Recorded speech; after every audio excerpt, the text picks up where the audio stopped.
इसी मिट्टी पे हूँ जहाँ माता सीता जी का जन्म हुआ था। आज मैं उस मिट्टी को आज मटकोर के रूप में पूजा जा रहा है। जहाँ पे माता सीता जी का विवाह हुआ था, उसी विवाह जगह पे माता जनकपुर में आज उसको मटकोर पूजा हो रहा है। विवाह पंचमी के ठीक एक दिन पहले इसको मनाया जाता है। और आप जो देख रहे हैं इस प्रसादी को आप पाने के लिए लोग बहुत बेचैन हो जाएंगे। तो मैं इस चैनल में बने रहिएगा। अभी तक मेरे चैनल को सब्सक्राइब नहीं किया तो सब्सक्राइब करिएगा।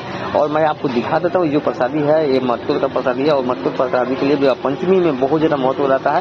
मैं दीपक में वीडियो में बने रहिएगा, वीडियो को पूरा देखिएगा।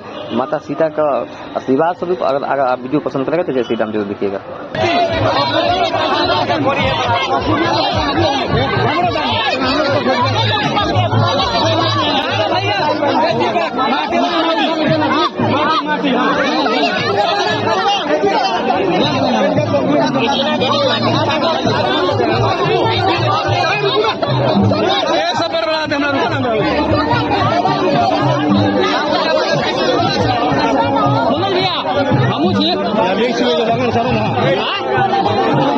निकाल दो ना